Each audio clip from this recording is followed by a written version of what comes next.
जो है हमारी पहली खबर है कि ऑन्टेरियो एक्सपैंड कर रहा है ये जो ट्यूशन फीस जो है स्टूडेंट्स के लिए जो कि एनरोल अपने आप को करना चाहते हैं हेल्थ केयर प्रोग्राम्स के अंदर। इन्होंने जो ऑन्टेरियो ने शुरू किया लर्न एंड स्टे ग्रांट, इसमें उन्होंने कहा जी कि हम ये कवर कर सकते हैं कॉस्ट पैरामेडिक्स की और मेडिकल लैब टेक्नीशियंस की, क्योंकि इनके लिए हमने प्रोग्राम्स शुरू किए हैं। वो कहते हैं कि इस तरह से हम 2500 पोस्ट सेकेंडरी जो स्टूडेंट्स हैं उनकी हम हेल्प कर सकेंगे। ये सारा के सारा जो प्रोग्राम है नर्सिंग का, मेडिकल लैब टेक्नोलॉजिस्ट का, ये नॉर्थ ईस्टर्न और साउथ वेस्टर्न ऑन्टेरियो के अंदर जो पैरामेडिक्स प्रोग्राम्स और ये इस तरह के हैं लैब प्रोग्राम्स, उसके लिए लोग एलिजिबल हैं। पब्लिक हेल्थ ऑफिशियल्स ने कहा है कि ये जो नया सबसर्विएंट आ गया है XBB 1.5 और क्रैकन, ये बहुत ज़्यादा फैल रहा है। तो इसमें उन्होंने कहा जी कि आपका बेस्ट बेट जो है आपकी वो वैक्सीन्स हैं, प्लीज़ वैक्सीन्स लगाएं। और हमारी जो नाची है उसने भी यही कहा है कि भाई आप बूस्टर्स जो हैं लगवाएं ताकि ये सीवियर इनके आउटकम्स ना हो सके। हाँ ठीक है, जो वैक्सीन आपको पूरी वो नहीं देती। भी 2 बाकी हैं वैसे। नहीं पाया ने, इतना जुल्म ना करो, मैं ऑलरेडी 4 लगवा चुकी हूँ तो मेरा एक ही बाकी है, शायद वो भी, हम 4 बहुत हैं अब ना, हाँ काफ़ी हैं। अच्छा जी, बैंक ऑफ कनाडा की जो अनाउंसमेंट है वो अब ये 8th अनाउंसमेंट होएगी रेट इंक्रीज की, जो कि नेक्स्ट वीक वेंसडे को आ रही है। और एक्सपर्ट्स का कहना है कि शायद 1/4 जो परसेंटेज पॉइंट्स हैं ये फिर से बढ़ा सकते हैं। तो इसका मतलब है कि जो हमारा कीप इंटरेस्ट रेट होगा वो 4.5% को टच करेगा। अच्छा, बैंक ऑफ कनाडा इसमें बड़ी खुश है। वो कहती है जी कि इसकी वजह से जो है एक तो अनएम्प्लॉयमेंट भी नीचे आई है और जो खास तौर पे इन्फ्लेशन है उसको बड़ा सहारा मिला है। तो इन्फ्लेशन जो है वो भी हौले हौले नीचे आ रही है। तो वो कहते हैं जी कि इन्फ्लेशन जो थी समर में बहुत ऊपर चली गई थी, 8.1% को टच कर रही थी, लेकिन अभी जो दिसंबर में उन्होंने कहा कि ये जो हमने रेट्स बढ़ाए हैं उसकी वजह से काफ़ी इन्फ्लेशन कूल कर गई है और 6.3% पे आ गई है, जो कि समझ नहीं आ रही कि कैसे है। स्टैट्स कनाडा की आज खबर आई है जी, और इसके मुताबिक जो रिटेल सेल्स हैं वो नीचे आई हैं नवंबर के महीने में। तो 0.1% से नीचे आने की वजह से 61.8 बिलियन जो डॉलर्स है उसको अब ये जो है सिर्फ टच कर रही है। इसके अलावा वो कहते हैं कि सेल्स जो है लो रही हैं building materials, garden equipment, supply dealers और इस तरह की चीज़ों के अंदर। इसके अलावा जो फूड और बेवरेजेस हैं उनकी प्राइसेस भी स्लाइटली नीचे आई हैं 1.6% से, और जो बाकी की थी मोटर व्हीकल्स और इनके पार्ट्स जो हैं वो भी नीचे आए थे 1.1% से।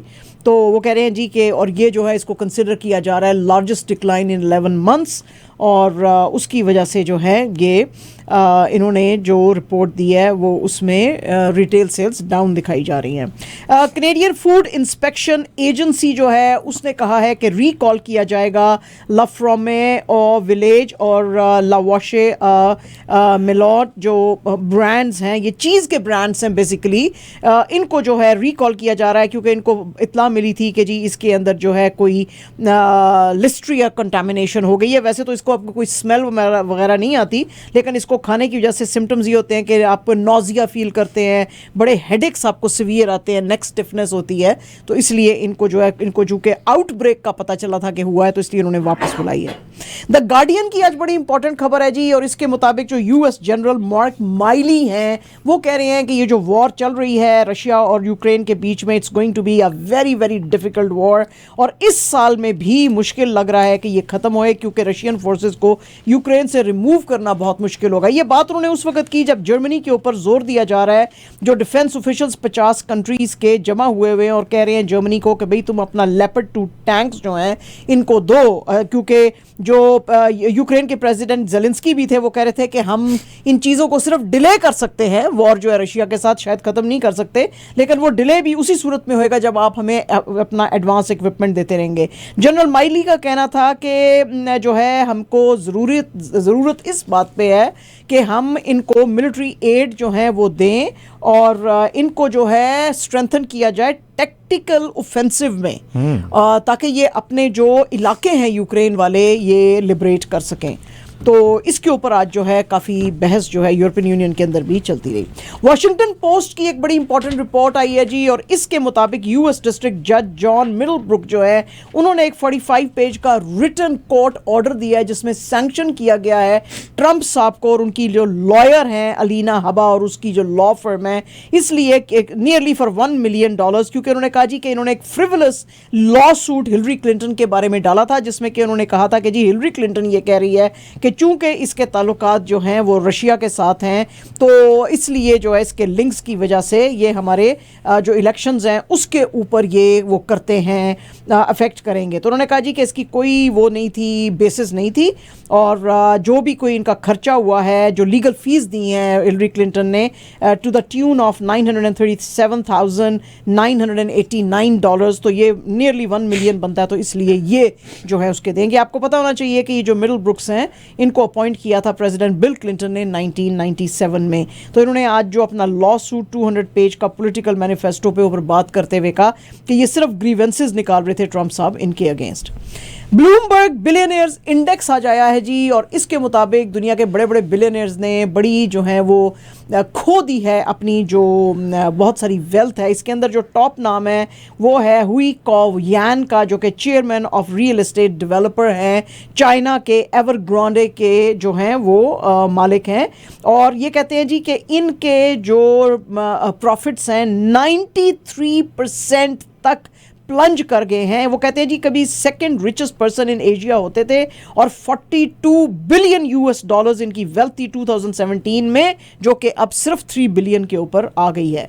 सो 93% डिप आया है इनके, क्योंकि इनके ऊपर वैसे भी लाइबिलिटीज आ गई हैं 300 बिलियन की, और बिजनेस इनका बहुत बुरे से खराब हो गया है। इतना खराब हो गया है कि जो क्रेडिटर्स हैं उनको पे करने के लिए उनको अपने प्राइवेट जेट्स और बहुत सारे घर जो हैं बेचने पड़े हैं। इसके अलावा जो रिपोर्ट आई है वो कहती है कि एलॉन मस्क भी जो हैं उनको भी काफ़ी घाटा आया है, तकरीबन $200 बिलियन के लॉसेज उन्होंने भी फेस किए हैं, और ख़ास तौर पे उसकी वजह यह है टेस्ला के जो स्टॉक्स बहुत ज़्यादा प्लंज कर गए, 65% तक जो है लास्ट ईयर में वो प्लंज कर गए थे। गूगल जो है जी उसने भी आज बाकी टेक कंपनियों की तरह अपने बहुत सारे बंदे, यानी कि अपना 6% ऑफ अपनी वर्कफोर्स 12,000 लोग जो है उनको निकाला है। गूगल के जो सीईओ हैं सुंदर पिचाई, उन्होंने आज कहा है कि ये जो सारी हम कट्स कर रही हैं जो ईमेल के थ्रू और जो कंपनी की वेबसाइट पर उन्होंने डाली है, उसकी वजह ये है कि जी पेंडेमिक में जो है इंडस्ट्री का हाल जो है वो काफ़ी ख़राब रहा है, तो उसकी वजह से हमको ये ले ऑफ्स करने पड़ रहे हैं। एक्सपर्ट्स का कहना है कि सिर्फ इस महीने में जो आईटी सेक्टर के जो जॉब लॉसेज है जो कि मेजर टेक कंपनीज ने की हैं 48,000 जो हैं उसको टच कर रही हैं। इंडियन एक्सप्रेस की आज एक खबर है जी, और इसके मुताबिक जो है आपको पता ही है कुछ दिन पहले हमने आपको बताया था कि एक इंटरव्यू अल अरबिया को दिया था पाकिस्तानी प्राइम मिनिस्टर शहबाज शरीफ साहब ने, और उसमें उन्होंने कहा था कि हिंदुस्तान के साथ हम अच्छे ताल्लुकात चाहते हैं।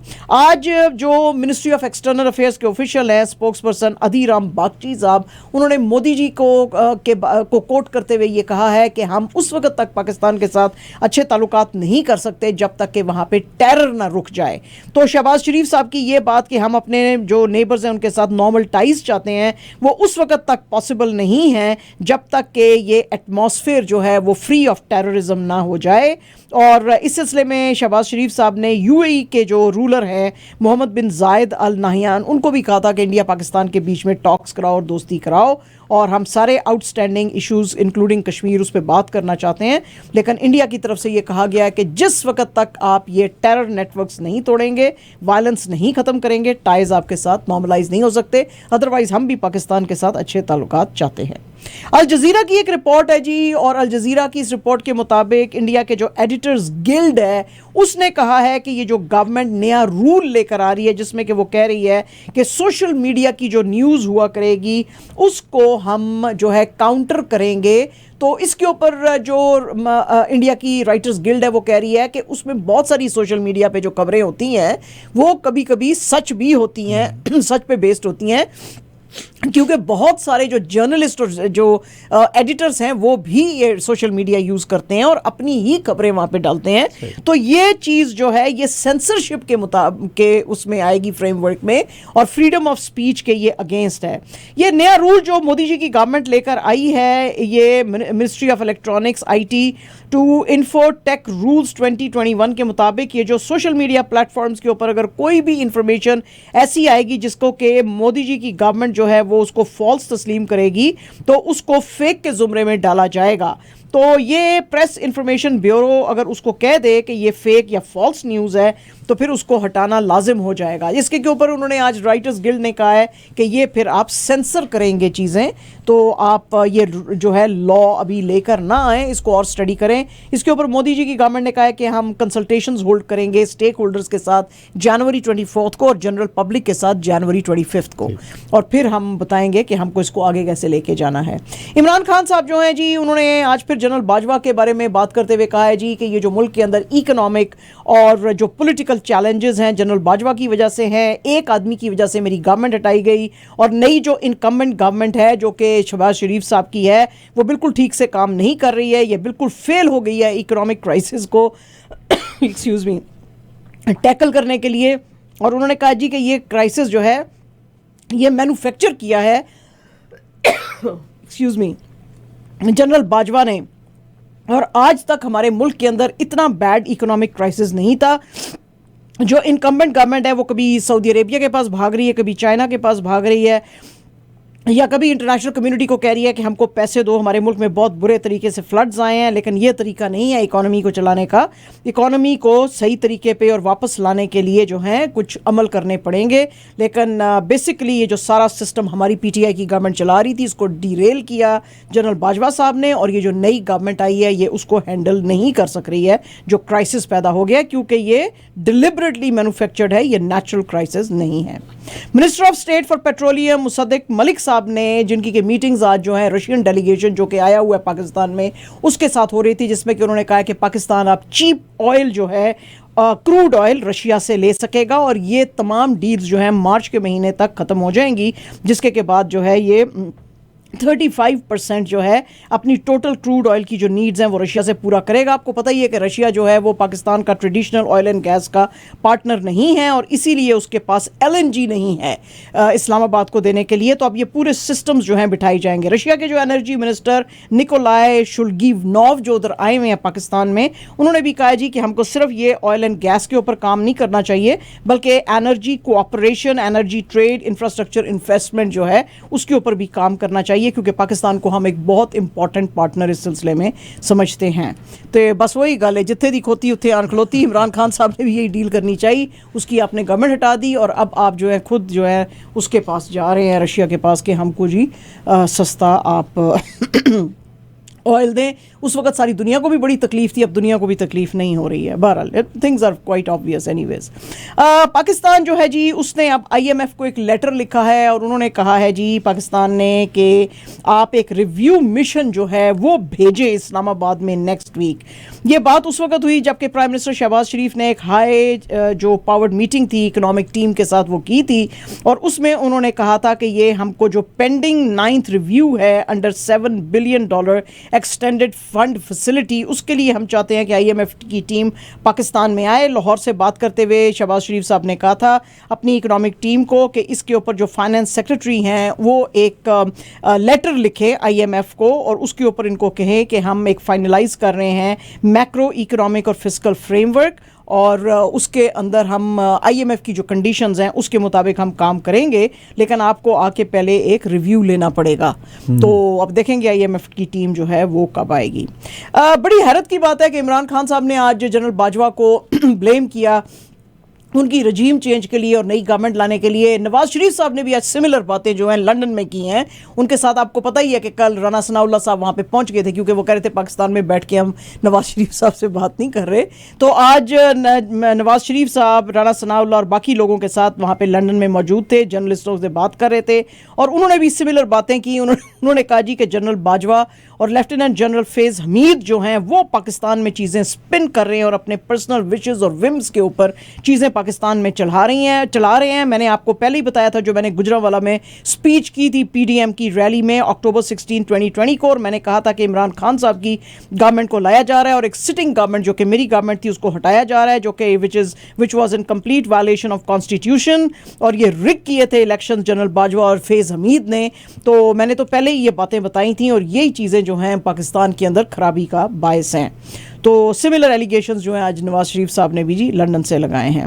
एक इंटरव्यू दिया है वॉशिंगटन पोस्ट को हमारे जो पाकिस्तान के फॉरेन मिनिस्टर हैं बीबी जरदारी साहब, क्योंकि वो आपको पता ही है डेवोस में आजकल वर्ल्ड इकोनॉमिक फोरम की जो मीटिंग चल रही है वहाँ पे वो बात कर रहे थे एक्सक्यूज मी। तो उसमें उन्होंने बात करते हुए कहा कि पाकिस्तान की लीडरशिप किसी भी टेररिस्ट ऑर्गेनाइजेशन इंक्लूडिंग टीटीपी के साथ बिल्कुल बात नहीं करेगी। हर वो ऑर्गेनाइजेशन जो पाकिस्तान के लॉज और कॉन्स्टिट्यूशन की रिस्पेक्ट नहीं करते हैं, हम उनके साथ बिल्कुल बात नहीं करेंगे। प्रीवियस जो पीटीआई की गवर्नमेंट थी उसकी एक अपीजमेंट की पॉलिसी थी टीटीपी के साथ, जिसका जिक्र उन्होंने एक पहले इंटरव्यू में भी किया था। तो उन्होंने कहा मैं कर चुका हूं इसका जिक्र, लेकिन अब की जो मिलिट्री और पॉलिटिकल लीडरशिप है वो बिल्कुल इस चीज़ के ऊपर क्लियर है कि किसी जो है टेररिस्ट ऑर्गेनाइजेशन के साथ कोई डायलॉग नहीं किया जाएगा। जबकि पीटीआई की गवर्नमेंट जो इमरान खान साहब की थी वो बड़े सिंपथाइजर थे, वो उन्होंने ना सिर्फ अपनी कस्टडी से बहुत सारे उनके लोग छोड़े बल्कि उनके साथ डायलॉग भी किया। लेकिन अब की जो गवर्नमेंट है बिल्कुल ऐसा करना नहीं चाहती है। इसके साथ साथ उन्होंने मैसेज दिया कि अफगानिस्तान को हम कहना चाहते हैं कि भाई हम और आप मिलकर टेररिज्म का मुकाबला कर सकते हैं, तो इसलिए आप अपनी सॉइल को, जो कि जैसे कि हमने वादा किया कि अपनी सॉइल पाकिस्तान को नहीं यूज होने देंगे टेररिज्म के अगेंस्ट, तो आप भी ना यूज होने दें। लेकिन इसके साथ साथ उन्होंने कहा कि हमारा पाकिस्तान का कोई इरादा नहीं है कि कोई मिलिट्री इंटरवेंशन अफगानिस्तान में करेंगे। हम देख चुके हैं कि जब भी अफगानिस्तान के अंदर मिलिट्री इंटरवेंशन होता है तो लंबी लंबी वॉर्स चलती हैं और उसके बड़े नुकसान रीजन को होते हैं। तो इस चीज़ की हम ना तो हम इसको देख रहे हैं और ना हम ये चाहते हैं, ना किसी को कहेंगे कि ऐसा कोई करें। अमिताभ बच्चन साहब ने जी आज एक ट्वीट की और बहुत सारी तस्वीरें अपने ट्विटर पेज पे डाली हैं और उन्होंने कहा wow what a evening in Riyadh. उसकी वजह यह है कि उनकी मुलाकातें जो हैं वो हुई हैं ये जो बड़े बड़े स्टार्स हैं रोनाल्डो, मेसी, एम्बापे, नेमर के साथ, क्योंकि आपको पता ही हमने एक दिन पहले आपको बताया था कि पीएसजी की जो टीम है वो आई हुई है वहाँ पे रियाद में सऊदी ऑल स्टार 11 के साथ खेलने के लिए at King Fahd International Stadium, जिसमें कि आपको पता ही है कि जो रोनाल्डो हैं वो खेल रहे हैं जो ये सऊदी ऑल स्टार 11 की तरफ से, और बाकी पीएसजी की टीम के अंदर मेसी, एम्बापे और नेमर हैं। तो उन्होंने कहा आज के ये मेरे लिए जो है वाह व्हाट एन इवनिंग, मुझे बहुत इन बड़े सुपरस्टार्स के साथ मिलके मज़ा आया। और जनाब पठान फिल्म जो है वो आने वाली है और उसकी एडवांस बुकिंग टिकट्स की जारी है। हालांकि कहा गया था कि फ्राइडे से एडवांस बुकिंग शुरू करेंगे टिकट्स की, लेकिन एक दिन पहले यानी कि थर्सडे कल से ही शुरू कर दी थी।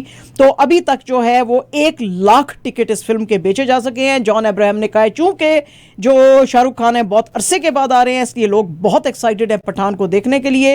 एक्सपर्ट्स का कहना है कि ओपनिंग कलेक्शन जो है 35 से 40 करोड़ जो है वो रिलीज के ऊपर जब जनवरी 25 को ये फिल्म आएगी तो होएगी। ग्रॉस 150 to 200 करोड़ जो हैं वो कमाएगी वीकेंड के ऊपर इंडिया में, और 300 करोड़ जो है ये फिल्म कमा सकती है वर्ल्ड वाइड। तो इतना इंतजार है इस फिल्म का। महेश भट्ट साहब जो हैं जी वो बहुत ज़्यादा बीमार हो गए थे, उनको कुछ अच्छा नहीं लग रहा था। उनको हॉस्पिटल में जब लेके गए तो उन्होंने कहा जी आपकी एंजियोप्लास्टी हम करेंगे। जब उसके लिए किया तो उनको पता चला कि इनको तो हार्ट की सर्जरी की ज़रूरत है। तो इनके जो बेटे राहुल हैं उन्होंने बताया जी कि इनको जो है इनकी हार्ट की सर्जरी हुई है, लेकिन he is back home now and he is recovering. तो आपको पता ही है महेश भट्ट साहब बहुत ज़बरदस्त डायरेक्टर हैं, बड़ी ज़बरदस्त फिल्में बनाते हैं। तो ऐसे है। वसीम अकरम साहब जो है आज बड़े भड़के हुए हैं अपने फास्ट बॉलर्स के ऊपर। वसीम अकरम साहब ने कहा है कि ये बॉलर्स जो कि PSL खेलते हैं या शॉर्टर फॉर्मेट्स खेलते हैं जैसे कि T20 और 4-4 ओवर जो है वो खेल के समझते हैं कि उन्होंने बड़े तीर मारे हैं, उनको समझना चाहिए कि उनकी परफॉर्मेंस बहुत ज़्यादा ख़राब हो सकती है लॉन्गर फॉर्मेट्स के लिए, ODI और टेस्ट के लिए। तो इसलिए उनको कॉन्स्टेंटली जो है वो करने की ज़रूरत है। इसके अलावा उन्होंने पाकिस्तान की पिचेस के ऊपर भी बड़ा एतराज़ किया। आपको पता ही है कि अभी रिसेंटली जो इंग्लैंड और न्यूजीलैंड की जो टीम्स आई हुई थी पाकिस्तान में उसमें काफ़ी पाकिस्तान ने सफ़र किया। यहाँ पे James Anderson, Ollie Robinson and Tim Southee जैसे लोगों ने जो बॉलर्स थे उन्होंने काफ़ी प्रॉब्लम्स पैदा की पाकिस्तानी बैटर्स के लिए। लेकिन दूसरी तरफ जो है अगर बॉलिंग देखी जाए पाकिस्तान की, नसीम शाह, हारिस रऊफ वगैरह वो भी बॉलर्स थे लेकिन वो कुछ इन पिचेस पे नहीं कर सके। तो उन्होंने कहा जी कि इनको ज़्यादा काम करने की ज़रूरत है। पीसीबी जो है पाकिस्तान क्रिकेट बोर्ड, उसने जी PSL 8 का जो स्केड्यूल है वो जारी कर दिया है और उन्होंने कहा जी कि ये मैचेस 13 फरवरी से शुरू होंगे और एंड होंगे मार्च 19 को। सबसे पहले जो है वो मैचेस खेले जाएंगे यानी 2 हिस्सों के अंदर है और ये मैचेस ज़्यादातर कराची, लाहौर, रावलपिंडी, मुल्तान में खेले जाएंगे। लाहौर कलंदर्स जो हैं वो ओपनिंग मैच में मुल्तान सुल्तान के साथ खेलेंगे मुल्तान क्रिकेट में स्टेडियम में। आपको पता ही है कि कलंदर्स ने डिफीट किया था जो डिफेंडिंग चैंपियन थे सुल्तान्स को कदाफ़ी स्टेडियम में बाय 42 रन्स लास्ट ईयर 2022 में। तो अब जो है ये 2 लेग्स में ये खेली जाएंगी गेम्स। एक तो Multan Cricket Stadium National Bank Cricket Arena में मैचेस होंगे फरवरी 13 से 26। उसके बाद ये जाएंगे Gaddafi Stadium Lahore, Rawalpindi Cricket Stadium में और यहाँ पे मैचेस खेले जाएंगे बिटवीन फरवरी 13 टू 26 फरवरी 26 टू मार्च 19। और उसके साथ साथ जो है पाकिस्तान विमेंस लीग जो है वो भी साथ साथ चलेगी और इसके अंदर 3 एग्जीबिशन मैचेस खेले जाएंगे पिंडी के अंदर ऑन मार्च 8, 10 एंड 11। सो काफ़ी हैवी वेट सीजन जो है क्रिकेट का पाकिस्तान में शुरू होने वाला है। And absolutely our last news is about our own Montreal native और 6 सीड जो ऑजर है जिसके बारे में बड़े माजिद भाई जो है अक्सर बात करते हैं। फीलिक्स ऑजर 22 ईयर्स इनकी एज है, बड़े ये जो हैं प्रॉमिसिंग किस्म के कैनेडियन टेनिस प्लेयर हैं। इन्होंने आज डिफीट किया है अर्जेंटीना के फ्रांसिस्को सेरेंडोलो को 6-1, 3-6, 6-1, 6-4। हालांकि इतना इजी नहीं था लेकिन फिर भी इन्होंने इनको डिफीट करके और अब 4th round of Australian open जो है ये चले गए हैं। और अब जो इनकी नेक्स्ट मीटिंग होएगी जीरी लेकीचा से होएगी राउंड ऑफ 16 मैचेस जो कि संडे से शुरू होने वाले हैं उसके अंदर। ये थी जनाब बस टाइम तो नहीं है, बहुत कम टाइम रह गया, सिर्फ 30 सेकंड भी नहीं है हमारे पास। जी मैं सिर्फ एक सवाल करूंगा आपसे कि आपने कहा कि वो क्रिकेट के मैचेस जो है वो 2 लेग पे हो रहे हैं अब। हाँ, दो यानी कि वो हिस्सों में खेले जाएंगे। 2 लेग पे मैं कह रहा हूँ हाँ, लोगों की वैसे 2 ही लेग्स होती हैं। वैसे क्या 4 लेग पे खेलते थे बाकी के क्रिकेट 4 लेग पे होती है? हमारी तो लोग हॉकी जो है वो 3 हॉकियों से हम हॉकी खेलते थे जो 2 जो निकलों में से निकली होती थी और एक जो हाथ में होती थी। हम तो बड़ी जो है वो जानबाज किस्म की कौम है माजिद भाई, आपको नहीं पता? वही मैंने कहा मैं पूछ लूं आपसे, मतलब आप वो मतलब है कि प्रोग्राम जो है 2 लेग्स में है, ये कहने का मतलब है। 2 लेग्स में है, चलो आप 2 हाथ भी उसमें इस्तेमाल कर लें। बाकी के 4 लेग्स भी होते हैं। हाँ जी, हाँ जी। घोड़े गधे ऐसे बातें नहीं करते। Anyway, thank you so much. Thank you, I will see you इंशाल्लाह मंडे को बखिया की खबरें मंडे को।